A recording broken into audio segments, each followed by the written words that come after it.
Beacon Press Audio presents Learning Environment, Inspirational Actions, Approaches, and Stories from the Science Classroom by Jared Fox. This audiobook is narrated by Cory Herndon.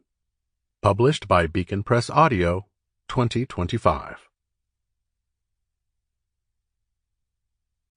Forward. In the world of education, the greatest reward does not come from accolades or achievements, but from witnessing students step into their brilliance. The most profound of these moments are usually years after the student has left your classroom. It is then that you get the most honest assessment of your impact. They tell you directly how it felt to be a student in your classroom and reveal the essence of your pedagogy. If the student remembers your jokes or the way you made them feel, you realize that your pedagogy is revealed through your sense of humor or the emotional context you provide in the classroom. If they remember your field trips or excursions, your pedagogy is revealed in the journeys you took them on. These experiences offer us the most beautiful insight into what is important to our work as teachers, even though they don't come as often as we would like. For me, the work of Jared Fox, an educator, advocate, and innovator who was once my doctoral student, reveals what is most important about teaching. Jared has taken me on an educational journey that mirrors the ethos and urgency of reimagining education, something I have always believed in. He is, in many ways, a former student highlighting the essence of what I believe about teaching and learning, even as he makes his own mark on the framework of education. He has, in many ways, taken it up a notch, giving something powerful back to me and the field of science education and education writ large. What Jared presents here is not merely a series of lessons or teaching anecdotes. It's an offering. This book unveils a framework that integrates student identity and voice into every aspect of learning, with New York City serving as a backdrop to transformation.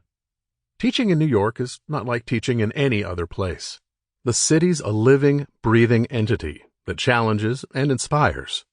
Through its challenges and opportunities, it offers an exemplar for teaching anywhere.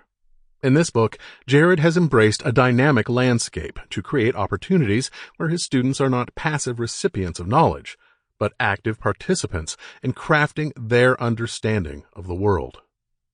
This is the very essence of a STEM, STEAM, make dream approach, where the boundaries of traditional education dissolve, making way for students to see themselves as scientists, engineers, activists, and creators in a space that reflects their realities. Education, at its heart, is about cultivating connections, bridging differences to create spaces where every student feels valued, seen, and empowered. As you'll see in the pages ahead, Jared doesn't just teach science. He invites students into a community where they are co-creators of their learning experiences. His approach combines a deep commitment to environmental justice with practices that allow students to shape the classroom into a space that respects their unique perspectives and backgrounds. He is offering us a way to explore connection making between the animate and inanimate, and with students, with colleagues, with the environment, and with ourselves. Jared's practice incorporates teaching methods I've long advocated, including drawing on the power of dialogue and having structured, reflective conversations with students that are more than just feedback sessions. They are transformative acts. By inviting his students to share their insights openly, Jared connects with them across cultural, social, and economic boundaries. Rather than waiting for an uncertain reward from students that left the classroom long ago, Jared's teaching opens the possibility for how these outcomes can be accomplished in the now.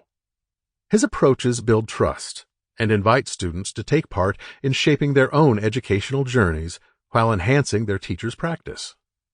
The power of this work is most consistently evident in the instructional models that dissolve the traditional hierarchies in the classroom, fostering mutual respect and shared responsibility.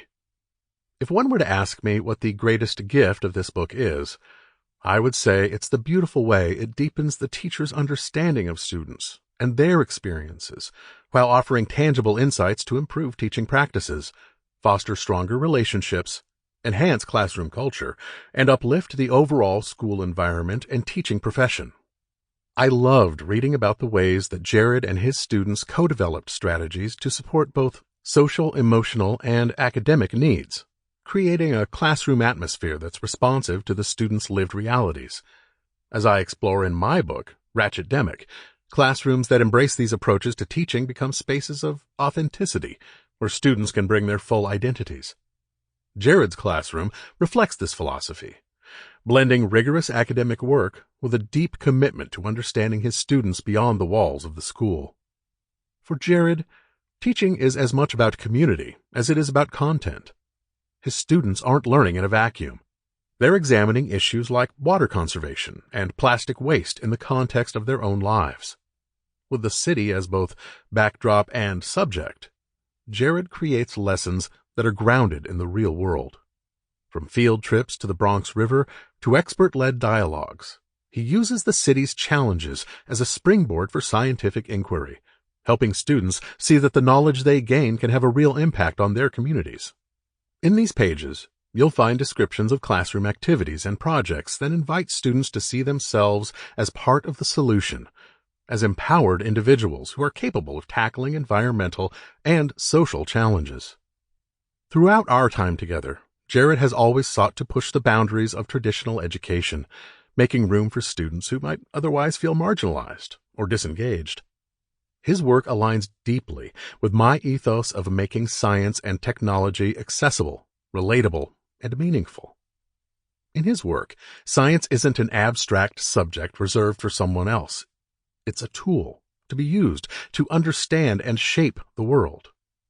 Through the examination of local and global issues, the classroom becomes a place where students not only learn content, but also develop a sense of agency and purpose. I am often asked to recommend a good book on how to simultaneously engage a classroom with overachievers, multilingual learners, quiet thinkers, and outspoken leaders. How do you co-create a vision for the classroom with students? How do you set goals and norms that reflect collective aspirations? How do you teach science in a way that connects to the real world? Now, I have a text I can point to. In For White Folks Who Teach in the Hood, and the rest of y'all too, I emphasize the need for teachers to engage with students in ways that respect their identities, experiences, and voices. Jared's inspiring approach makes meaning of this priority and brings it to the everyday practice of the educator. As you take in this masterful work, know that you're exploring a model for education that goes beyond standards, assessments, and curriculum. This book is a testament to what's possible when we view education as a collaborative, evolving process. And through reading it, we learn how to support students in thinking critically, working collaboratively, and approaching the world with a sense of purpose. This must-read is an invitation for all of us, educators, policymakers, and community members, to reimagine what schools can be. It is a reminder that our classrooms, like the cities that surround them and the students that learn within them, are brimming with potential. With the actions, approaches, and stories from learning environment guiding us, it is now up to us to fulfill it. Christopher Emdin. Introduction. It's time to go to school. Firmly gripping the handlebars of my bicycle, I step over its frame and settle into its saddle. Quickly scanning my surroundings, I see a gap in the oncoming traffic and push one foot off the curb. In a quick and powerful motion, I crank my feet down onto the pedals, turning potential energy into kinetic. Gears jolting into action, I'm immersed in the cacophony of New York City's morning rush hour traffic. What may look like chaos to others is, for me, a daily bike commuter, akin to being part of a tightly synchronized symphony. The total concentration required to pedal a bicycle alongside speeding vehicles enters me into an intermediate space, a third space, between my home and my school. Some may liken the space and state of mind I inhabit during my daily commute to flow. Instead, I prefer to see it as my therapy, my moment of zen, my me time, and a routine I cherish. Reaching bike-friendly Riverside Park, which runs along the perimeter of Manhattan, I see birds flit among the gnarled and peeling camouflage-colored trunks of London plane trees. Here I am transported to a time and place where I can envision my childhood memories. Sample complete. Ready to continue?